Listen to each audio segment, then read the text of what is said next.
Hello दोस्तों, नमस्कार। मैं हूं शिव कुमार त्यागी और आज आपको एक नई यात्रा पर लेकर के चला हूं। आज हम लोग दर्शन करेंगे काठमांडू, नेपाल में स्थित पशुपतिनाथ महादेव के। तो हमारे साथ बने रहिए और दर्शन कीजिए। धन्यवाद।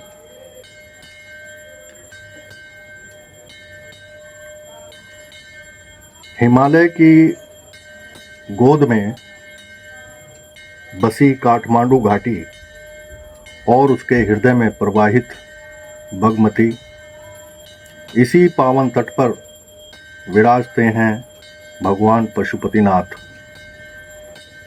नेपाल की आस्था, संस्कृति और पहचान का अमिट प्रतीक। विश्व धरोहर में दर्ज यह धाम हर वर्ष लाखों श्रद्धालुओं को आकर्षित करता है।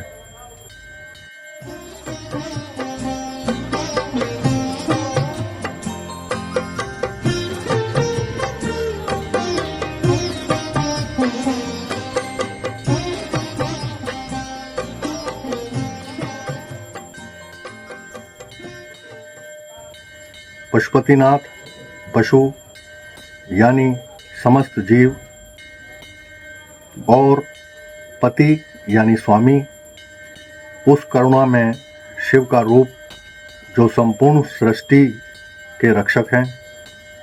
यहाँ आने वाला हर भक्त कहता है, यह सिर्फ मंदिर ही नहीं, यह स्वयं में एक अनुभव है।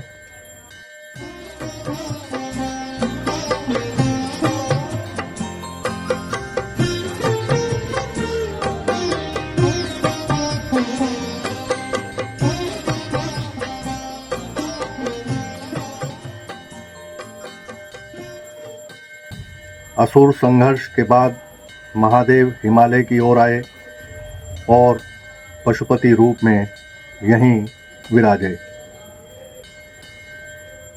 दूसरी मान्यता में गोधन ने बागमती तट पर भूमि कुरेद कर स्वयंभू शिवलिंग प्रकट किया। तब से यहाँ निरंतर पूजा होती आई है। शिव का यह रूप करुणा, संरक्षण, संहार और अनुग्रह चारों दिशाओं में दर्शन देता है।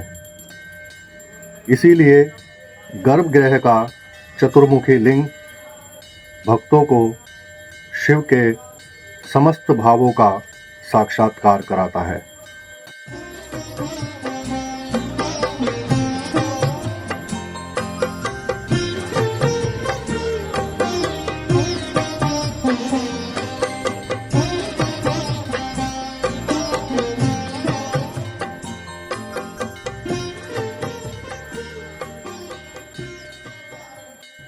एक और कथा के अनुसार महाभारत के बाद पांडव पाप मुक्ति हेतु शिव की शरण में निकले। शिव उनसे रुष्ट थे।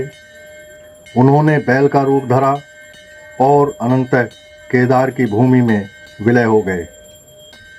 परंपरा मानती है कि शिव के अंग 5 स्थानों पर प्रकट हुए। यहीं आज पंच केदार हैं। केदारनाथ में ऊबड़, तुंगनाथ में भुजाएं, रुद्रनाथ में मुख, मदमहेश्वर में नाभि, उदर और कल्पेश्वर में जटा केश। इसी क्रम में पांडवों द्वारा इन तीर्थों की स्थापना मानी जाती है।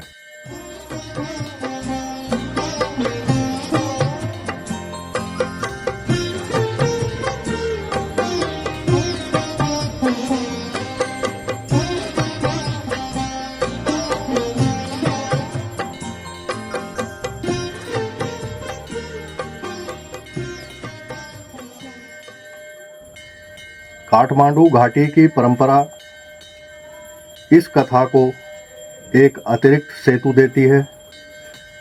डोलेश्वर महादेव, जो कि भक्तपुर में है, जिसे 22 अगस्त 2009 को केदारनाथ के प्रधान पुजारी ने केदारनाथ का शीर्ष मुख भाग घोषित करते हुए औपचारिक मान्यता दी।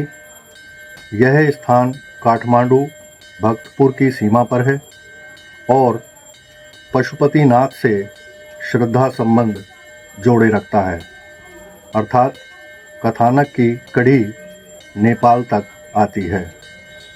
यही कारण है कि अनेक श्रद्धालु पशुपतिनाथ के दर्शन के साथ डोलेश्वर महादेव भी जाते हैं।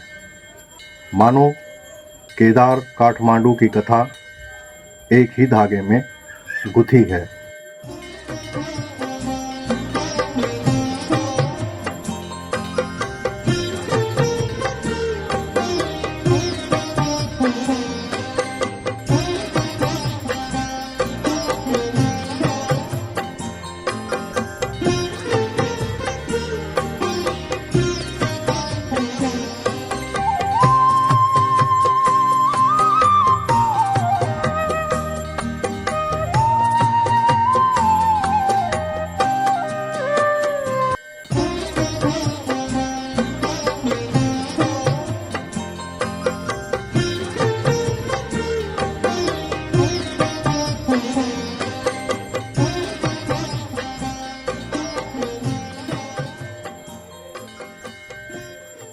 पशुपतिनाथ का मुख्य मंदिर पंगोड़ा शैली में 2 मंजिला छतें, सोने से मढ़ा शिखर, चांदी जड़ित द्वार और नक्काशीदार लकड़ी के स्तंभ, गर्भगृह के चतुर्मुखी शिवलिंग, पूर्व में तत्पुरुष, पश्चिम में सद्योजात, उत्तर में वामदेव, दक्षिण में अघोर, ऊपर ईशान की प्रतीकात्मक उपस्थिति, परिसर में सैकड़ों छोटे बड़े मंदिर, समाधियां और शिल्प, जो इस धाम को एक जीवित आध्यात्मिक नगर बनाते हैं।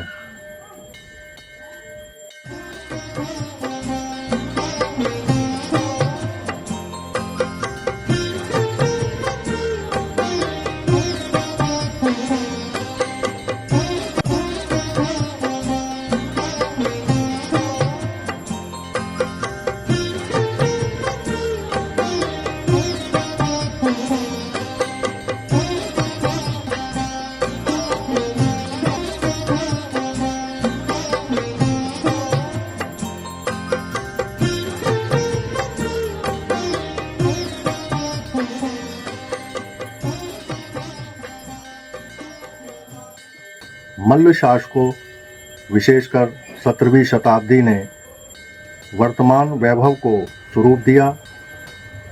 स्वर्ण शिखर शिल्प धातु कला आधुनिक समय में 2015 में भीषण भूकंप में जब काठमांडू घाटी का बड़ा हिस्सा डगमगा गया, तब भी यह मंदिर सकुशल रहा। भक्त इसे शिव की कृपा का साक्षात मानते हैं।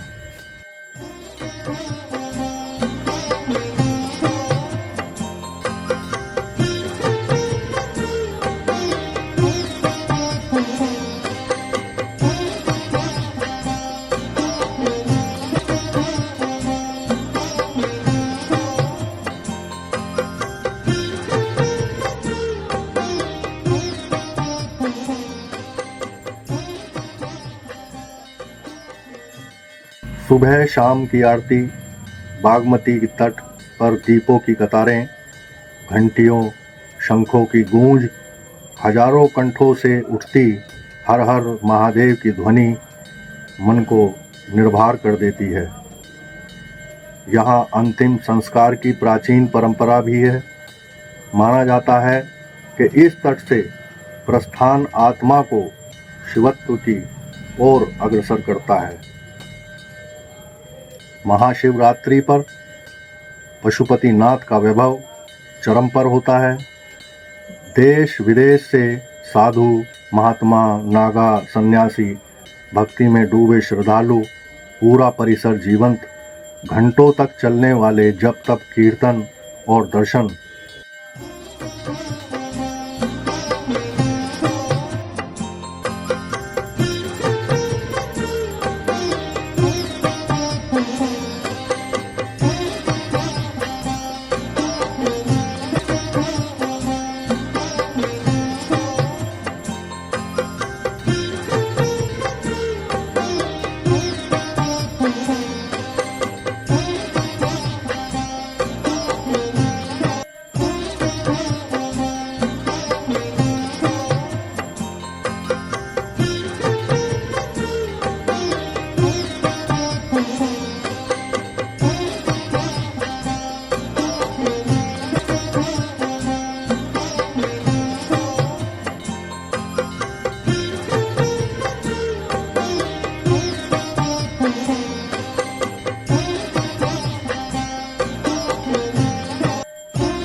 यह धाम नेपाल की संस्कृति, शिल्प और लोक जीवन की आत्मा है।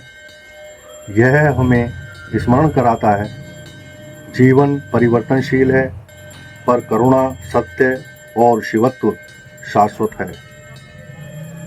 पशुपति के चरणों में आकर मन सीखता है, रक्षण और संहार दोनों कल्याण के ही रूप हैं।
हे पशुपतिनाथ, समस्त प्राणियों के स्वामी, हम पर, इस धरती पर और प्रत्येक जीव पर अपनी कृपा बनाए रखिए। हमारे भीतर की हिंसा को शांत कर करुणा और सत्य के पथ पर चलने की शक्ति दीजिए।